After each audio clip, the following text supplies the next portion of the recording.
السلام عليكم ورحمة الله وبركاته. ازيكم يا أجمل فنانين؟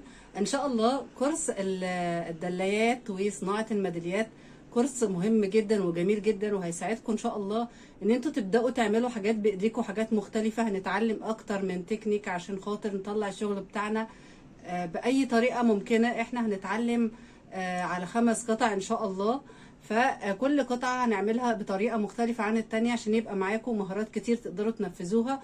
بجد الكورس ده كورس مهم جدا، وان شاء الله هيكون خطوة وبداية ليكوا موفقة بإذن الله ان انتوا تقدروا تشتغلوا بإيدكم وتشتغلوا على خامات متنوعة، وكمان يكون لكم المشروع الخاص بيكم اللي تقدروا تعملوه وانتوا في البيت وفي اي وقت، وما تحتاجوش ان انتوا تخرجوا من البيت او ان انتوا تركبوا مواصلات او اي حاجة. بالعكس انتوا هتقدروا تشتغلوا من البيت وتلاقي حاجة تساعدكم وتجدد الطاقة بتاعتكم. فيلا نبدأ كده ونشوف معانا ان شاء الله. هناخد الكورس ده على مراحل. يعني ايه؟ يعني كل مرحلة بنتعلم فيها حاجة معينة. الاول بنشوف ازاي نأسس الشغل بتاعنا، ايه الادوات اللي احنا هنحتاجها، ازاي نحضر الشغل، ازاي نأسسه، ازاي نلونه. كل الحاجات دي هنتعلمها ان شاء الله في الكورس، وكمان هنتعلم ازاي نفنش القطع بتاعتنا بحيث ان هي تكون جاهزة لو حبينا نسوقها، لو حبينا نهديها، ويبقى عندنا المشروع المتكامل بتاعنا.